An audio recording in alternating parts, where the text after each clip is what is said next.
Anniversary night in Rittenhouse poured a warm golden streak across my table, then snapped out as if someone had blown out a candle.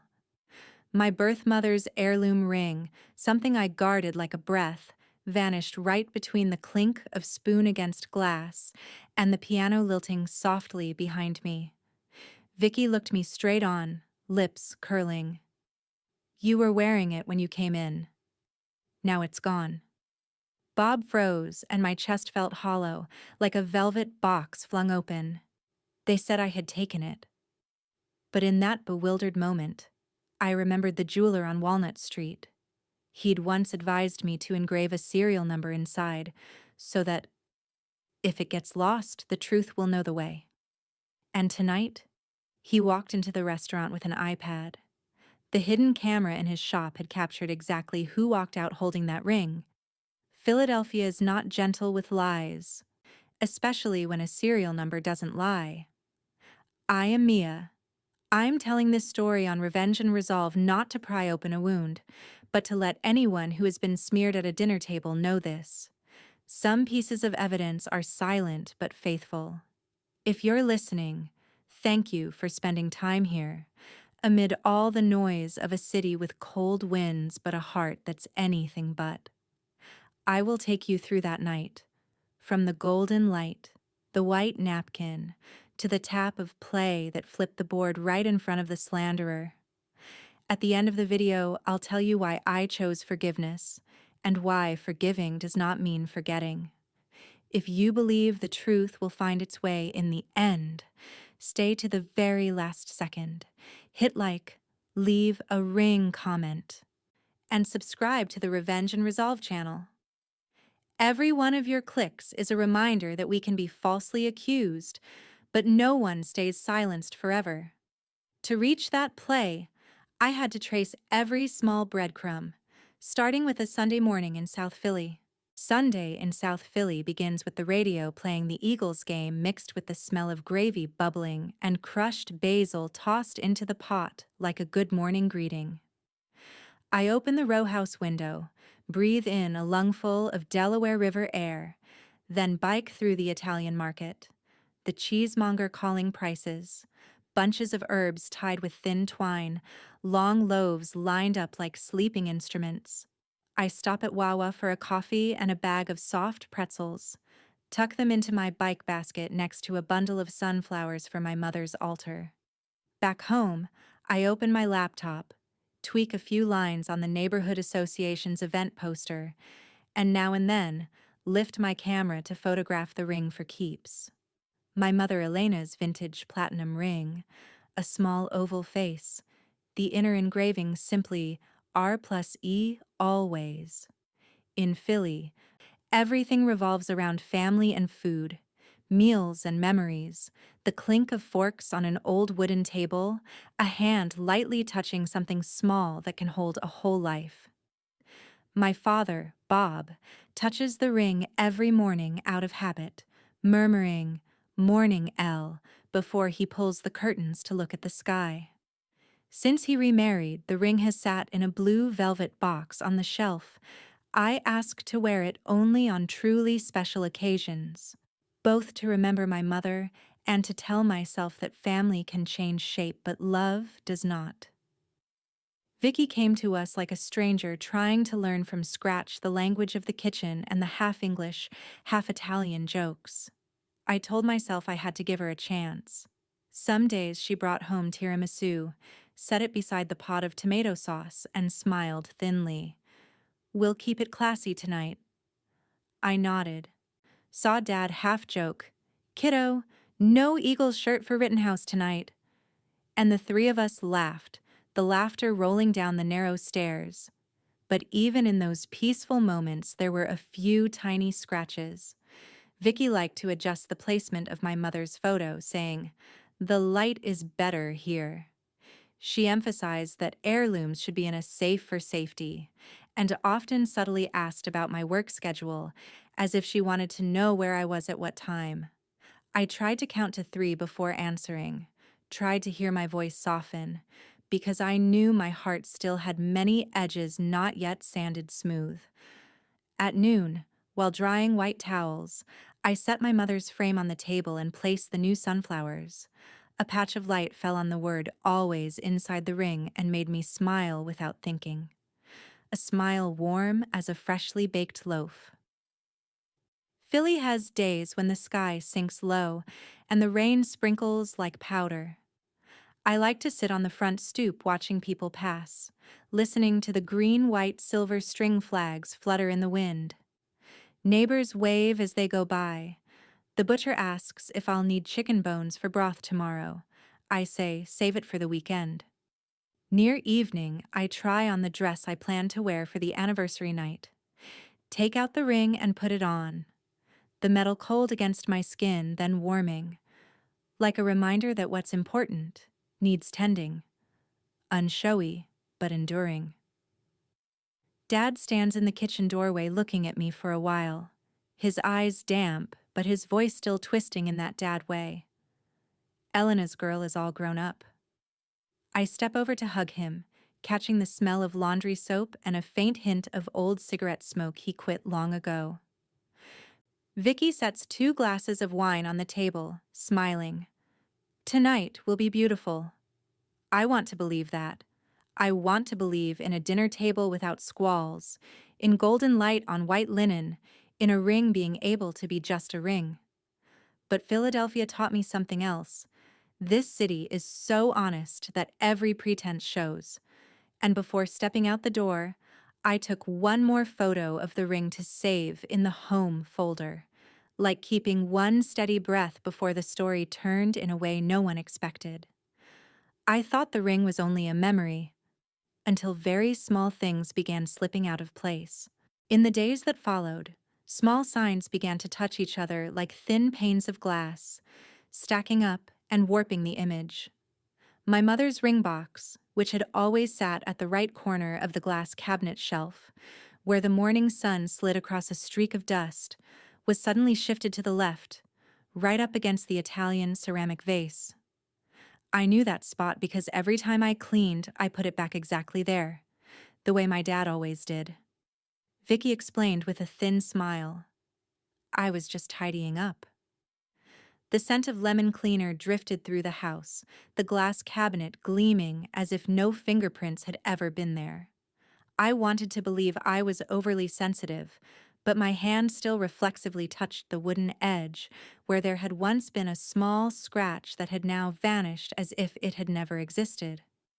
One afternoon, I called Vicky to ask for the cabinet key because Dad had forgotten to leave it. The phone buzzed and then cut off. I called a second time. Voicemail clicked on, her voice soft as milk foam. Pilates class. Call you later. I texted, need to open the cabinet to get Dad's insurance papers. Not until evening, when the rain tapped lightly on the window, did Vicky reply, nail appointment ran long. Tomorrow okay.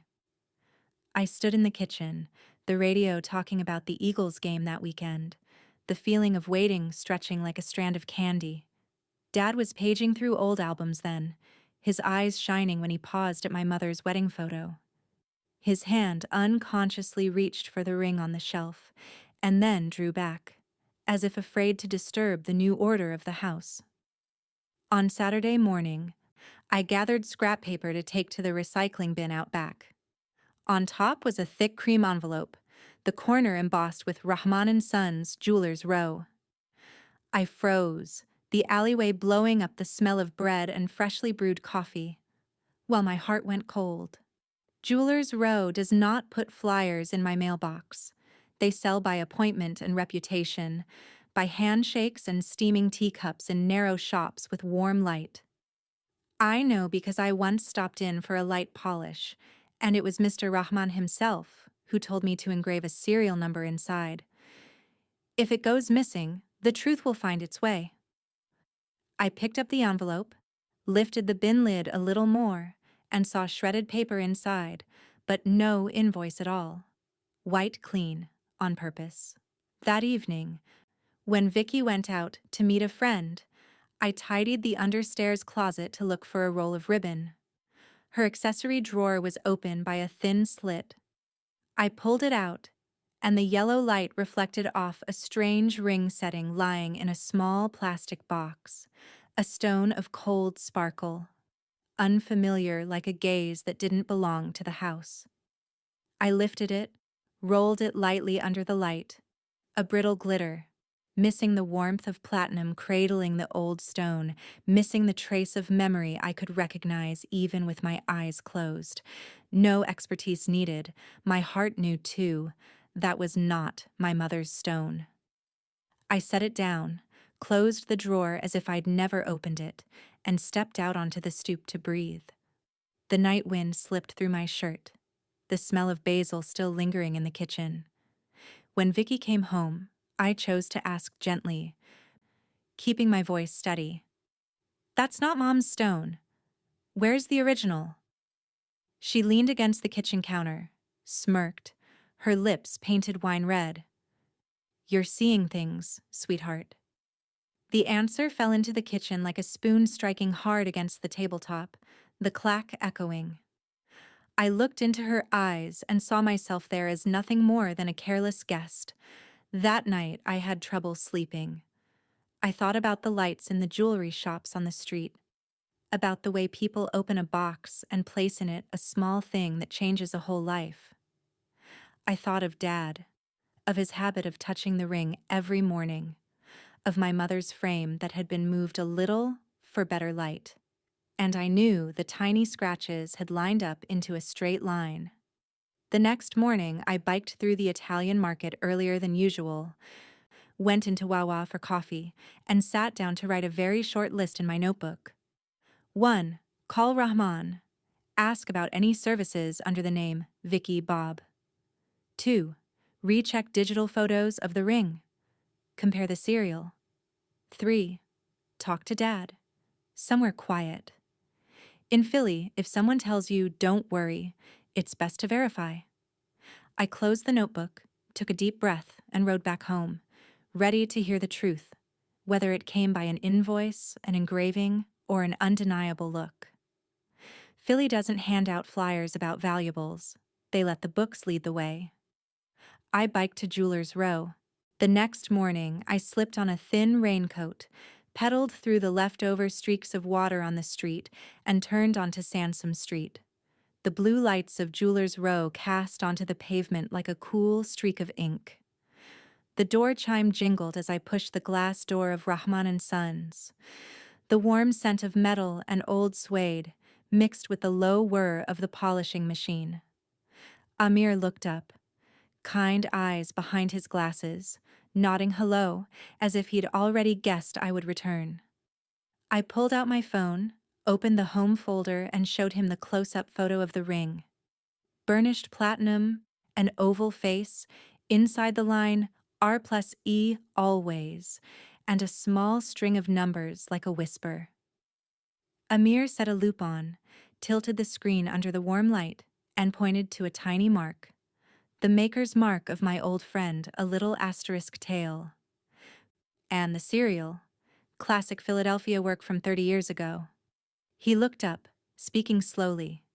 In Philly, anyone who buys secondhand valuables has to take an ID photo, roll the camera, print an invoice. We keep books. So if something goes missing, the truth knows the way.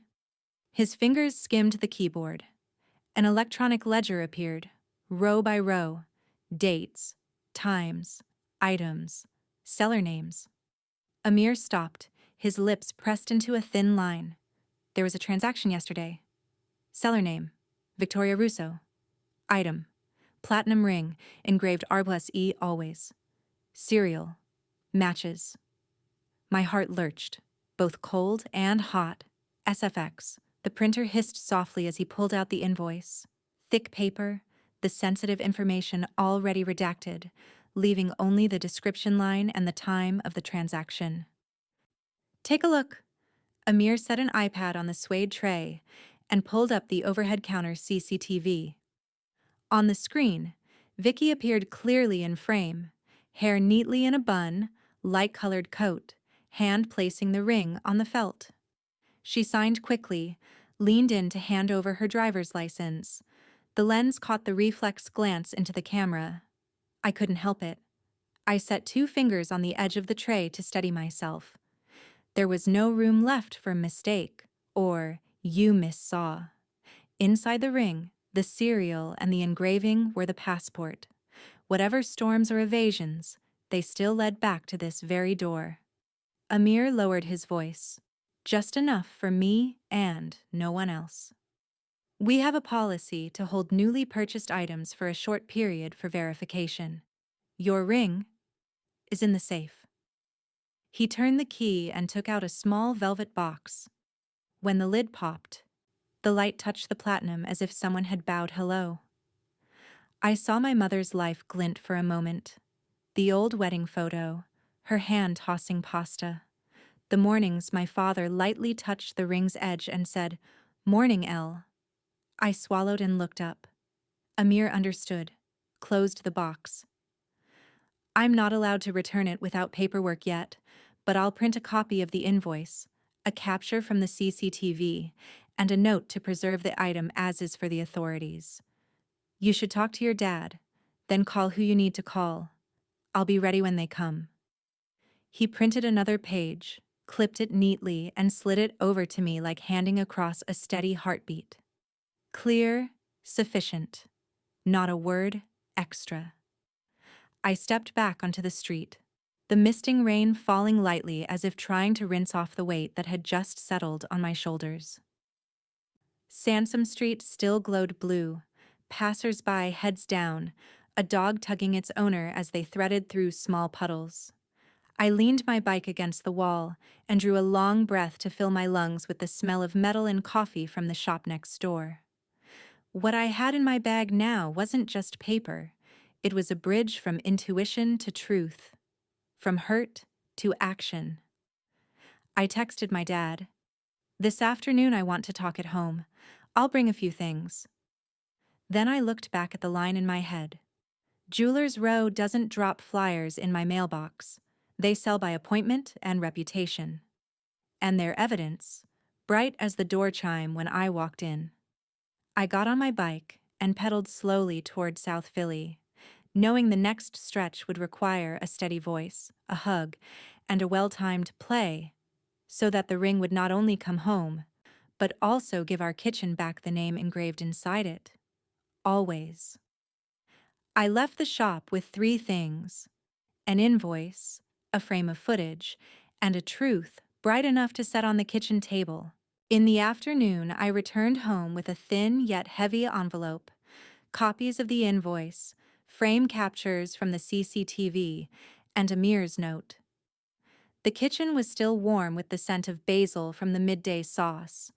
The little radio in the living room lost between commercials and an old ballad.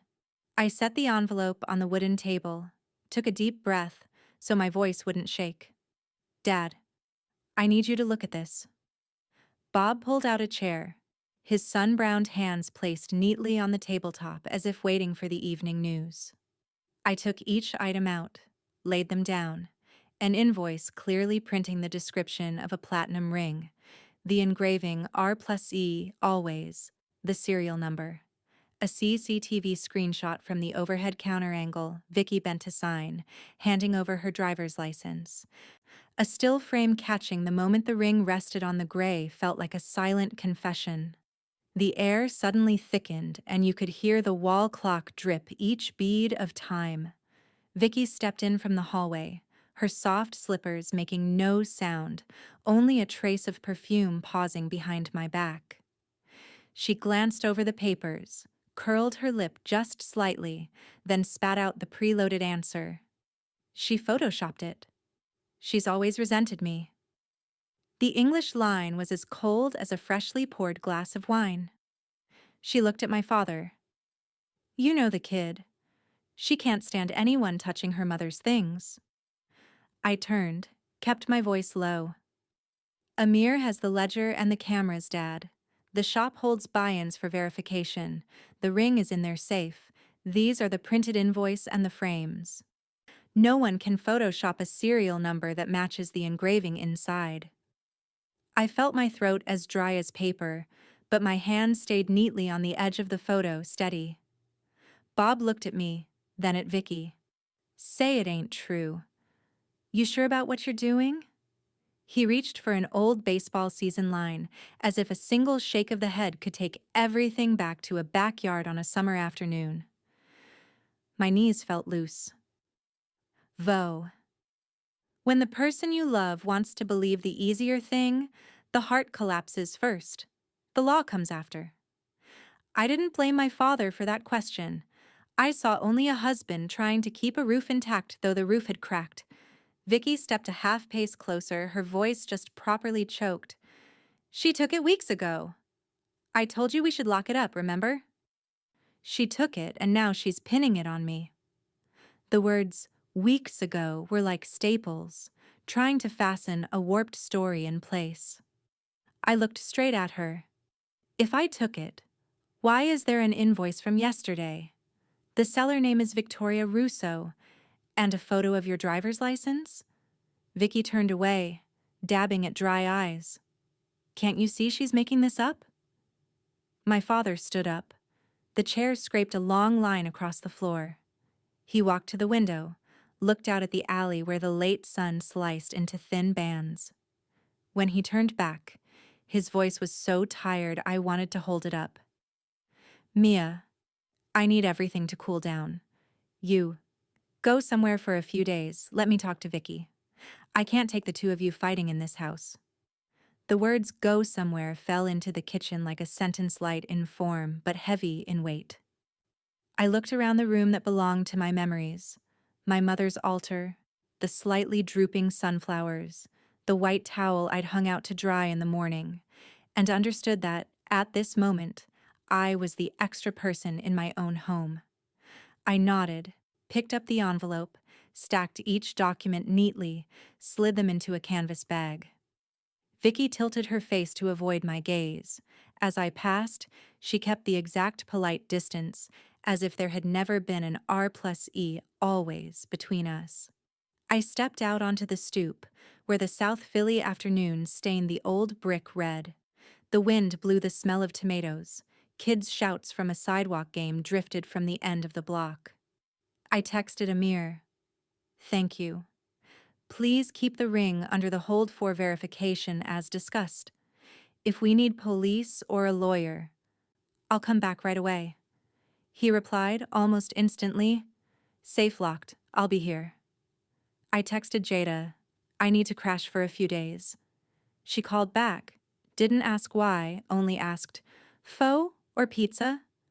I let out the tiniest laugh, more like a breath than a laugh. Before leaving, I sent my father a message. I'm not fighting, I'm just protecting the truth. When you're ready to look again, I'm here. Then I shouldered my backpack, descended the worn cement steps, walked through the strip of shadow between the row houses and told myself, they can push me out of a roof, but they can't push me off the road that leads to the truth. That night, I slept on Jada's sofa, holding the envelope like holding a heartbeat.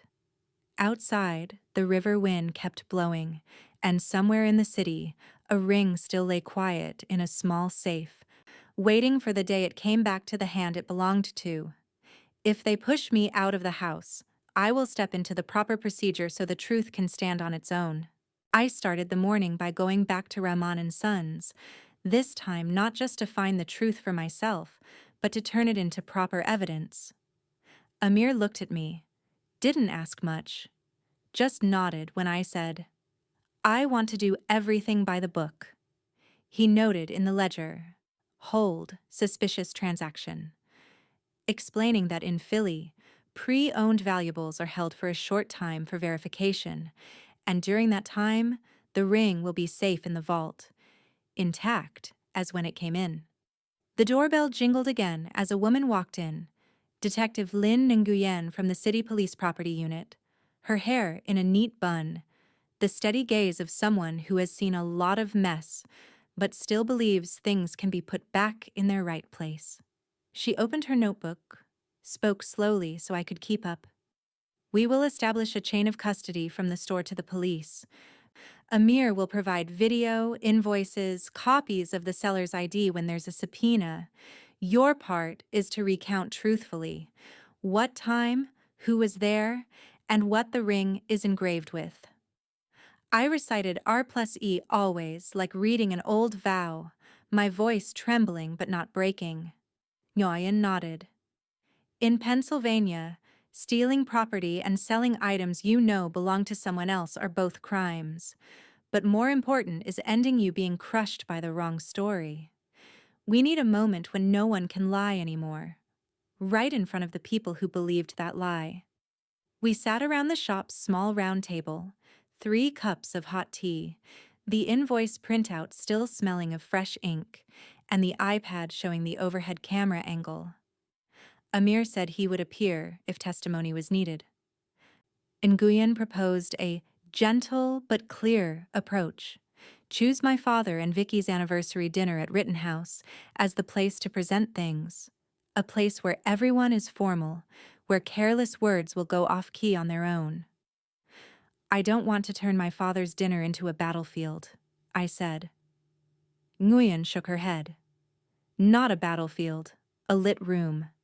We'll notify the restaurant manager in advance to set a quiet spot, have courteous witnesses, and I'll be nearby if anything gets out of hand. You're not facing this alone anymore. The plan was written out like a shopping list. Amir brings the real ring, sealed in a small pouch, brings the iPad with the footage, brings the printed invoice. I bring the old photo of my mother's hand and the serial photo saved in my phone from before. The restaurant manager prepares a small monitor and a well-lit corner. Detective Nguyen sends a written confirmation that a matter is under review, so that, if needed, setting it lightly on the table will let everyone understand. This has become serious. At noon, I stopped by Jada's little office, asked her to print 2 more copies of the photos and mount them in a hard folder. Name the folder, Jada said. I wrote with a black marker, R+E, always, proof. Not because I like drama, but because I needed to see myself touching a straight line in the middle of a map gone astray. That night in the sublet kitchen, I practiced saying short, warm, clear sentences. Dad, I don't want anyone humiliated. I just want the truth to stand in the middle. I texted my father the time, writing only, I have a few things to return to Mom. In the middle of the night, I started awake at the sound of a faraway train. Holding the dossier like an album, I told myself that returning the object is only half the journey. Returning trust is the harder part. On the appointed day, the rain fell like road dust. Rittenhouse glowed gold, tablecloths ironed flat. My father wore his old suit, Vicky a pearl necklace, a thin smile. Before the appetizers arrived, Amir came in through the side door, bowed, set down a thick envelope and the iPad. His eyes rested on me for half a second as if to say, ready. I looked at my father, drew a deep breath. Dad, this is Mom's ring. It has been kept safe, and this is how it left our house. I set the screen across, pressed play. The video flashed and then settled. Everything as silent as a church. Vicky opened her mouth, but Detective Nguyen was already standing behind her, placing a sheet of paper lightly on the chair back. We are handling this. We ask for everyone's cooperation. I didn't look at Vicky. I looked at my father. His eyes briefly confused, then welling, his hand shaking as it touched the small pouch holding the ring. In that instant, I saw a door open. Not a courthouse door, but the door between us. Justice, it turns out, is not only in some later judgment somewhere. It is the moment a lie falls off the edge of the table, with nothing left to cling to, right in front of the people who believed it. And I, with all the gentleness I could gather, added only one more sentence. I'm here to return what belongs to our home. I moved my things in 2 taxi trips, a suitcase of clothes, a camera, the empty green velvet box, and a thick folder that smelled of fresh ink. Aunt Dee opened the row house door, hugged me with the smell of laundry detergent and fried shallots, and said softly, "There's a clean bed and a locked door here. That's enough." I set my backpack down, washed my face with cool water, then opened my laptop on the checkered tablecloth of the dining table. That night, I took on another freelance job color correcting a wedding set in Fishtown. The light on the screen skipped between strangers' smiles while I named each of my files by date, like laying bricks. 2025, 10, 24, RNI, proof, via 1. Jada showed me how to scan the documents page by page, invoice, frame grabs, confirmation emails, save them in 2 places, a small hard drive and a cloud folder, then write a short note. Who, when, where. In Dee's kitchen, the scanner hummed like a wordless song, and I realized calm can also be printed. In the morning, I ran along the Schuylkill River Trail. The river looked like a long ribbon of ice. Boathouse Row still hung with multicolored lights, even though the sky was half cloud. I counted my breaths. 4 steps in, 4 steps out, to let the thoughts scatter behind me. As I rounded the wooden bridge, my phone buzzed. Leo texted, a brief message without detours. "I'm sorry for doubting you. If you need someone to go with you to court or the shop, call me." I stopped, gripped the railing, and read that line over and over. Not everyone apologizes, and an apology doesn't erase all the scratches. But it's like a small bandage over a seeping cut, giving me one more breath. At noon, Dee set out a bowl of chicken soup, pushed it toward me, and mock complained, "If Elena's mother saw you this thin, she'd scold me." I laughed. The warm spoonful of soup went down my throat as if smoothing all the edges in my chest. After the meal, I opened the folder and checked the list again.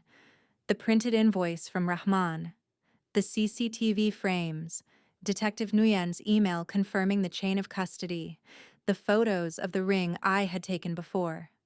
I added one last line. "Don't send anything while still angry." Then closed the notebook. In the ICU, I once learned that before you put a medication into a line, check the name 3 times. Now, before putting the truth on the table, I also check my heart 3 times. In the afternoon, I drop by the print shop in Pilsen where I work part-time. The smell of ink, the smell of paper, and the lamination machine sounding like steady rain. The owner handed me a water bottle, asked casually, "The kid okay?" I said, "Better than yesterday," and finished a rush order, a birthday poster for some child, and felt a little stronger. That night, I sat in Dee's small room and video called Bob. He didn't pick up. A moment later, he sent a photo of an album page. My mother, Elena, in an old mummers parade. Sparkling cape, the platinum ring shining like a sunspot on her hand. Beneath the photo, he wrote just one sentence. "I'm looking back." I touched the screen as if touching my mother's hand, and understood that sometimes people have to go through a foggy loop before they can see the road. In the days that followed, I let my schedule interleave with small pieces of life: morning trail runs, noon document scanning, evening taking extra color jobs, now and then stopping by Wawa to buy soft pretzels for Dee, helping her unstick a jammed plastic drawer. Every night before sleeping, I read a note back to myself. "Amir is holding the ring under hold, suspicious purchase. Detective Nguyen has established the chain of custody. I am not alone." I practiced saying thank you to each person who stood on the side of the light, a simple sentence I used to swallow back. One rainy night, Bob called. His voice was hoarse. I missed the smell of basil in our house. I wanted to say, "Our house is still here," but only managed. "I'm keeping the kitchen warm. Come home when you're ready." I hung up, took out my camera, and shot 2 photos of Dee's room. The neat bed, the dining table with the scanner, and the dossier lying square. Not my mother's house, Not yet mine either. But it has a locked door, someone waiting for me to come back, and a place to lay the truth down without anyone rushing to cover it with another cloth. At night, I open the window, listen to the distant trains, the light rain on the tin roof. In the dark, the words quietly took shape. When you no longer have a home to return to, you rebuild with truth and discipline. And I saw myself, after so many circles, truly beginning. The French restaurant in Rittenhouse glowed like a music box, candles shimmering, glasses chiming softly, the piano pouring drops of gentle melody. I sat across from my father, looking at the perfectly pressed white napkin while my heart clattered like a spoon stirring coffee. Vicky's coworkers filled half the room, their laughter round and fizzy like bubbles of wine. Vicky stood, raised her glass. To new beginnings. Her voice sweet and steady, her hand lightly opening a small box to show off a bright stone ring. With one glance, I knew it was fake CZ. My father tilted his head, trying to smile out of politeness. Just then, the door opened. A thin draft of cold air from the square slid in. Amir walked in, dark suit, the familiar velvet box in his hand. At the bar, Detective Nguyen leaned lightly against the wood, watching like a keeper of lights in a storm. I set both hands on my thighs to steady myself, took a deep breath to fill my lungs with butter, garlic, and black pepper. Amir bowed, set the box in the middle of the table. "Mr. Russo, I believe this belongs to your family." My father looked at me. I nodded, my voice shaking but taut as a string. "Dad, look at the inscription inside the band." He opened the lid. The candlelight caught on the platinum and then dissolved like a sigh. He turned the ring, stopping at the line that has been with us all our lives. R+E, always. Right beside it was the little serial number like a secret that knows how to return. My father's face suddenly grew old and young in the same instant. Old for realizing he had lost his way. Young for meeting the one who was gone in another way. Amir opened the iPad, tapped lightly. The screen showed the clip from the overhead counter angle. Vicky set the ring on the gray felt. Signed, handed over her driver's license. The shop's printer pulled paper. The receipt popped out with a clear description. I felt my stomach cinch, but my eyes did not look away. Vicky flailed, strode up. "Deep fake? That isn't me." Amir didn't raise his voice, only placed a finger on the edge of the iPad. "There's the transaction time, the point of sale terminal, and the last 4 digits of your card. Jewelers Row doesn't sell with deepfake pot, ma'am." Vicky reached to snatch.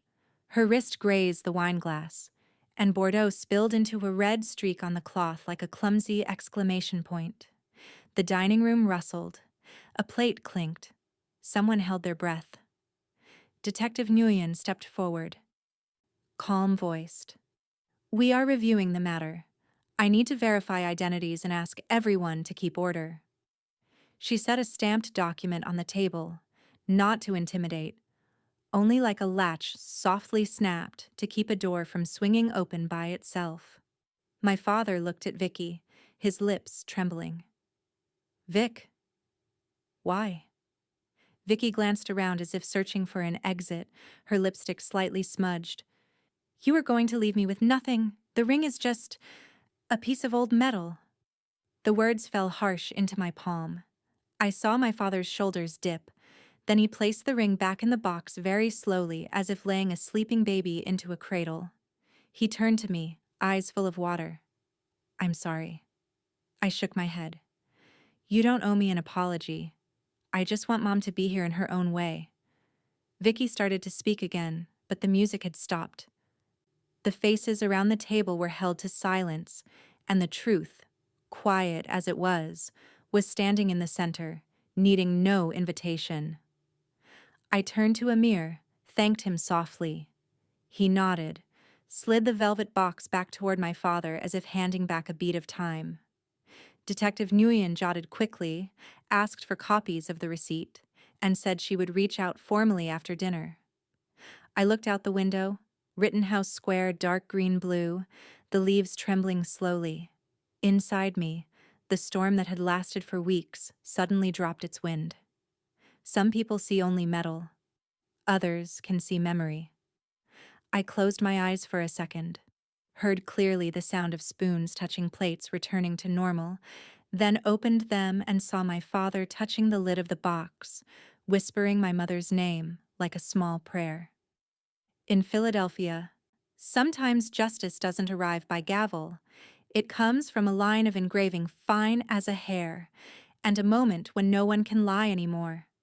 The truth stands in the middle of the room. The rest is for procedure to handle. After dinner, the atmosphere in the restaurant dissipated slowly like candlelight just blown out. Detective Nguyen spoke softly with the manager, then invited everyone to the lobby area to take a report.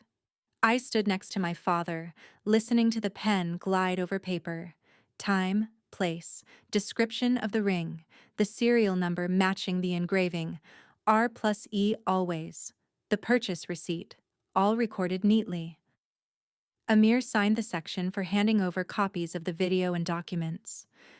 The iPad went dark, but the truth had shown long enough. When a PPD task unit arrived, they explained clearly: temporarily detain Vicky to take a statement and complete procedures. Preliminary charges include unlawful taking, receiving property known to belong to another, and unauthorized tampering if stone swapping is confirmed. No clacking handcuffs like in the movies, only blue gloves, a paper bag with an evidence tag number, and the words, "You have the right to hire an attorney," spoken evenly. I looked down at the tips of my shoes, trying to keep my breathing even.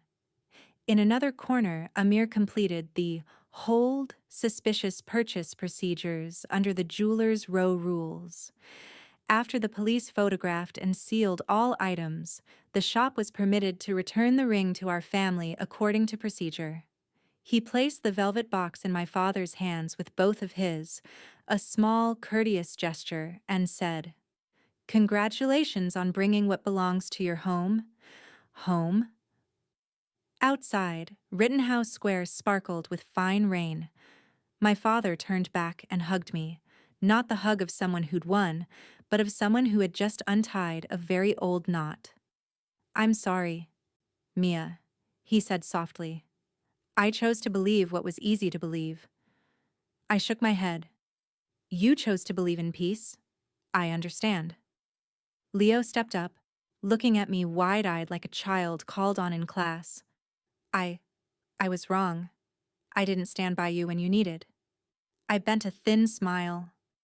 "Standing by me now isn't too late."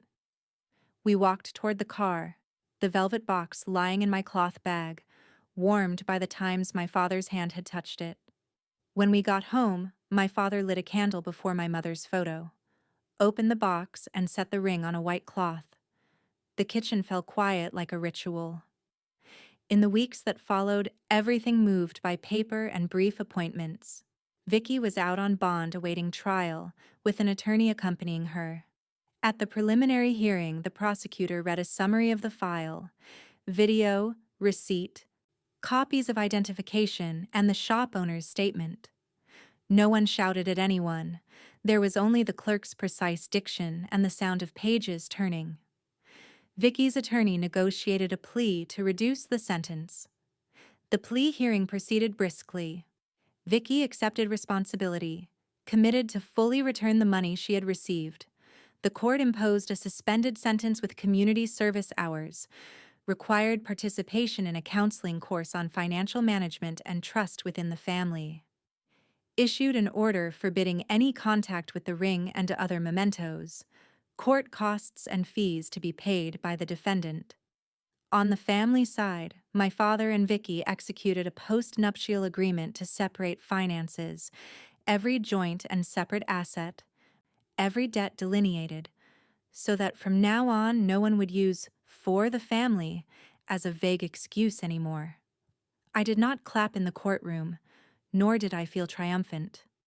I only felt my body grow a little lighter when the judge struck the gavel, the letters on the order black and crisp like the lead lines of a new doorway. That night, my father called me out to the porch and handed me the ring. "Keep this for me for a while until I'm sure I'm no longer afraid of losing it." I set the ring in my palm, cool as a drop of dew. I didn't say yes or no. I simply walked into the kitchen with my father, set the velvet box beside the vase of sunflowers. Candlelight cast a gentle streak across the platinum. Vo. Justice in ordinary life isn't as dramatic as in the movies. But every word on the receipt and every serial number did what films often skip: call what happened by its right name and put what belongs back in its place. The next morning, I biked through the Italian market, bought another bunch of basil. At the door, I saw Leo drying the glass picture frame, setting it back on the corner of the shelf, where my mother used to keep it. I smiled, slipped the basil into the vase, and understood that the best revenge turns out to be simply living right. A safe kitchen, people willing to look their mistakes in the eye, and a ring returned, not to show off, but to remember. I thought the story had closed the night the ring came home, but it turns out the gentlest final beat lay 6 months later. I stood in the middle of Jewelers Row, curating a mini exhibit on vintage rings, and a photo of my mother Elena wearing that ring back in the day was hung in a place of honor under warm lights, like a candle that never goes out. My dad Bob volunteered at the museum's workshop, showing the kids how to read an heirloom, not only with their eyes, but with memory. And Vicky had left Philly, her social posts quieting like a fine rain after a storm. In the evening, I went home to Aunt Dee's. A simple table, a small candle, the low murmur of an Eagles game on the radio. Dad turned the ring in his hand and smiled lightly, the smile of someone who understands that the most precious thing isn't platinum, but trust just mended by the truth. If you're watching this episode on Revenge and Resolve, thank you for staying with me from the shaky minutes to this moment of calm. Thanks to your presence, I dared to tell it slowly, part self-narration and part healing. And if the story makes you believe that best revenge Akash living well, that putting memory back in its right place is also giving a home back, please leave number 1 in the comments so I know you're still here with me, helping me build kinder endings. Don't forget to like and subscribe to the Revenge and Resolve channel. Each of your interactions is a small light that helps family justice stories find their way to those who need to hear them.